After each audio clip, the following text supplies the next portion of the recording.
Hello Gatehouse Insiders, me again, Louise Hvala, detective for the legal profession, showing you the truth about it and the amazing people that work in it. In this episode, I'm finding out about health and wellbeing in the law and what it takes to become a barrister.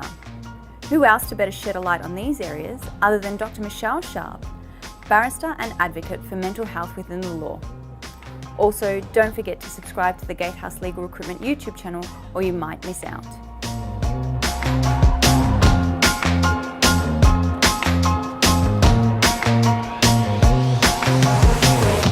I wanted to frame our discussion around two areas, which is mental health and wellbeing within the law, because it's something you're quite passionate about, and becoming a barrister. But I wanted to first begin with what got you so immersed and so passionate about health and wellbeing within law. Well, it was a collision of a few events. At the time, while practising as a young barrister, a very newish barrister, I was also lecturing part-time at Melbourne University, and one of the subjects I was lecturing in was legal ethics. And so I became very interested in the intersection between wellness and legal ethics, and that was back in 2007, so that was before Beyond Blue survey had been published. So I was reading a lot about a lot of the US studies and finding that it really reflected a lot of my experiences in practice at the time. And also about that time it sort of coincided with a suicide at the Victorian Bar. So through those and some other events, it really sort of galvanised my interest.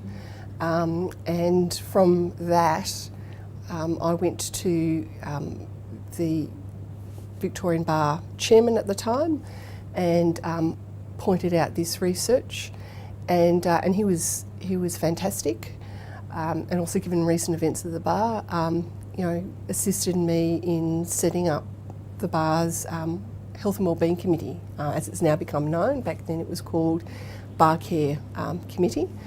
And from there, really, the work that I did at the Victorian Bar and also my own research and writing really grew. Have you found, with the research you've done, is there much difference between, say, the legal profession and the accounting profession or other professions? I think lawyers don't fare terribly well in terms of their mental health, and I think there are a lot of reasons offered for that. Personally, I think it's a combination of legal training and legal practice. So I think, and I think also the legal profession probably attracts people who have a certain bent, who have certain interests, and then the process of legal training really encourages or rewards the development of certain kind of characteristics. Really, legal training doesn't so much teach you the law, but teaches you a way to think about the law, how to think like a lawyer, and that really involves a certain set of characteristics that don't really, which are perfectly useful for legal practice, but conversely tend to undermine resilience in lawyers. I think they tend to undermine mental health. And those traits or those characteristics of the way of looking at the world tend to be reinforced in legal practice. And then added to that, you have the stress of legal practice. So I think it can create a sort of a perfect storm of factors that make poor mental health a real professional hazard. Now, in the legal profession, there's quite a negative stigma around mental health.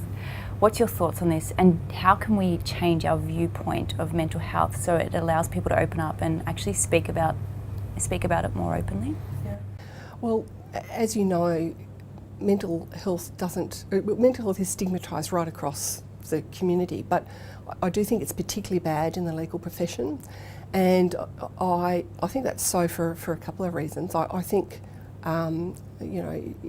culturally we have this idea of a lawyer as being fearless and bulletproof and invincible, and so poor mental health doesn't really fit well with that. And then I think combined with that, I think perhaps a lot of lawyers may have been attracted to the law based on that sort of cultural idea, or in any event may have invested in it. And it certainly takes a lot of hard work to be a lawyer, and so they really kind of not just committed to the profession, but committed to the idea of the profession of what it is to be a lawyer. So I think a lot of people really, the idea of mental health, either when they become sick or in terms of dealing with the issue in the profession, there is an awful lot of resistance to admit that there's an issue of mental ill health in the profession. In fact, there's a problem with mental ill health in the profession. I think that's slowly starting to change. But I think it needs to change a whole lot more. And so the change really is, at its core, also really comes down to a cultural change within the legal profession. Do you think, what should the profession be doing as a whole, whether that be firms, in-house companies, service providers, bodies? What should we be doing as a whole to change that view of the issue? Yeah. Well, I think we need to change our mindset first and foremost. I think we've got to stop seeing poor mental health as some kind of personal failing or an indication that that particular person is just not cut out for legal practice. I think we should stop subscribing to this Darwinian theory of legal practice and really see it for what it is. It's a health issue. And more than that, it is a professional hazard for the legal profession. So, for example, if you were to work in the building industry, you would encourage employees to wear hard hats and you'd make them available because there's a pretty obvious recognition that the chances of getting hit by fallen masonry are pretty high if you're working on a building site. Similarly, I think there's got to be some kind of recognition that if you're working in the legal profession, because of the nature of what we do and also the nature of our training, which I think is now starting to change, makes us uniquely vulnerable to poor mental health. So I think we've got to change our mindset, and we need to not only encourage people to take care of their health, it's much more than an individual responsibility. There should be an institutional response. And so what that that I think can involve a number of factors. I think speaking out about it and creating awareness should help with the stigma. But also I think making available counselling services, having seminars, educating people about these issues and about proactive steps that they can take. And I think there is a link between poor mental health and poor ethical decision making. And so I think there's also a role for insurers and regulators to play in this area as well. Because of the stigma and the resistance to dealing with issues of poor mental health, and also because of challenges with funding, I think there's probably some scope to doing something that sits above the professional or the various associations or law firms, much as they do have in, for example, Victorian doctors. There's a Victorian Doctors Health Program. It's an independent organisation that provides support and services to doctors. I think something similar, ought to occur in the legal profession. And if we all paid a small surcharge on our practicing certificate, then you could have an independent organisation with the resources to provide assistance to lawyers that's truly separate from and confidential to their employer or to a professional association. Do you see any other profession doing it really well, or any other country handling these sorts of issues really well? Is America doing anything? Yeah, well, America is, I hate to admit, light years ahead of Australia. their research, I think what helps them is that they have decades of research on this issue. For whatever reason, in America, they have been studying lawyers and law students since the 1950s. And so there's such a great depth of research. From that, they have, independent organisations in each American state that provides counselling services and education services around poor mental health in the legal profession. All those state bodies get together at the end of every year and they compare notes and work out how to do it better. I've spoken to some of them and they complain that they need to do so much more, and I always softly chuckle because I think if only we were doing what you were doing, things would be much better there, but much better here. But it's interesting. How long do you think before Australia takes to catch up? I'm not sure. I think sadly probably a while. I think at the moment a lot is being said about poor mental health in the profession, which is a huge leap from where it was at 2006 and 2007 when I started looking at this issue. It was very much this is an individual thing. That person just needs to go and sort themselves out or leave the profession. And a real reluctance, both at university and also within the profession, to even talk about this issue. That's now changing, but there doesn't seem at this stage quite a lot actually being done in a very practical way to deal with the issue. It's still very much at the issue of, yes, we recognise there's a problem. This is what I reckon.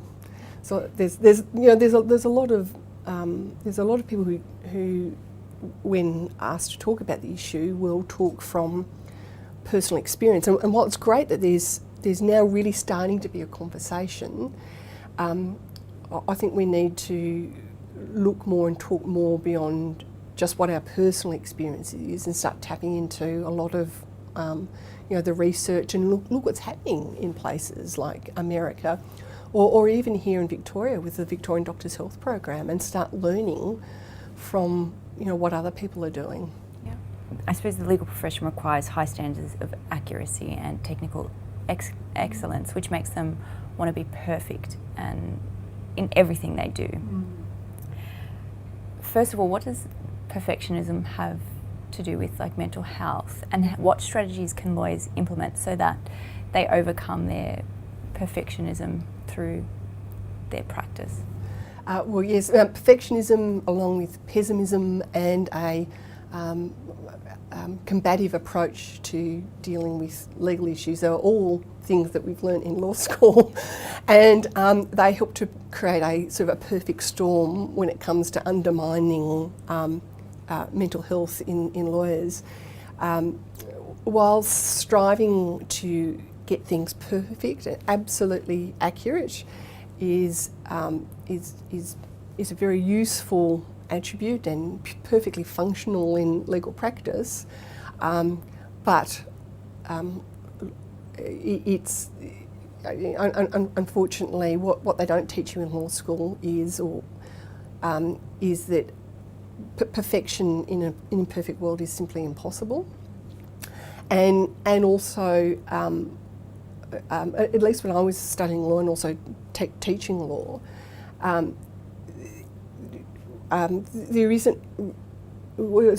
there wasn't then a real discussion around or transparency around the process of teaching law, and that we were really teaching you to think like a lawyer. And so because there was no transparency around that, we were sort of pushing you through holes instead of squares, not really telling you why.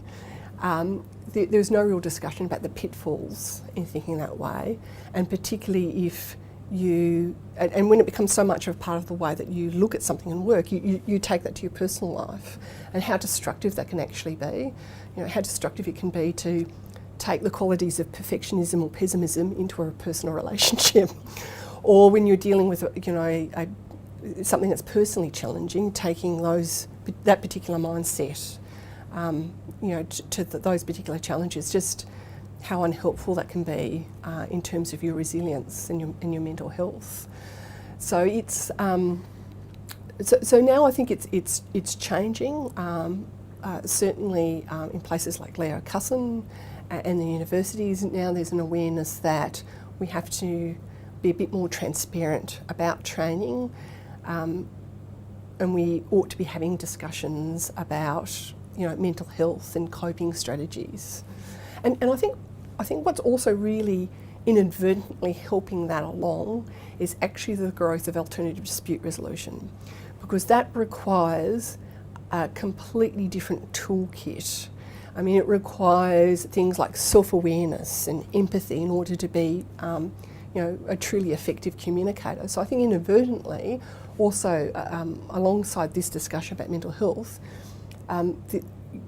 teaching people about alternative dispute resolution strategies is actually a great help in having that conversation and changing those traditional orthodox attitudes towards legal practice, which can be destructive.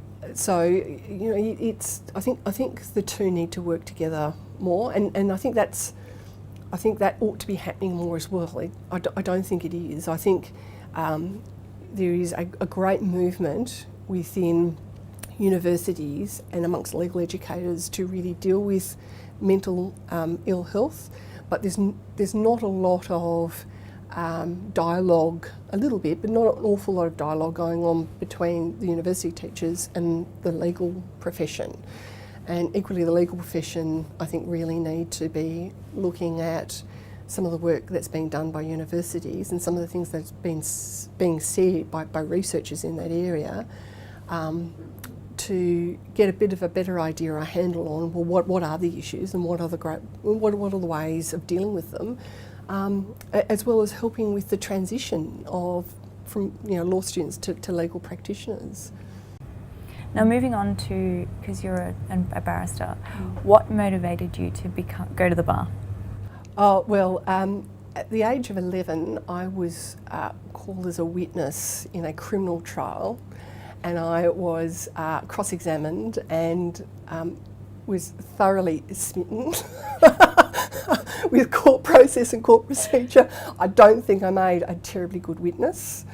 I was very nervous as I wandered into the courtroom, and I asked the tipstaff what I should call the judge, and he said, "Your Honour" or "Sir," and in my state of nervous excitement, I misheard it as "Your Honourable Sir," and so when the judge paused to ask me a question, I looked up at him and I said, "I am telling the truth, Your Honourable Sir," and the whole courtroom just dissolved into laughter. So you might think it's surprising, given that experience, I would go into the legal profession, but I did, and I knew from the moment, as I was studying law as a law student, that I certainly wanted to become a barrister.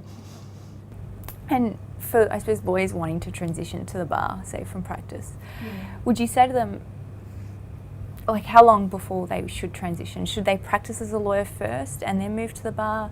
If so, how many years as a lawyer should they be practicing for? What's your opinion or advice, or what's worked well? Well, I think that's always a difficult question to answer, because I think it's different from person to person.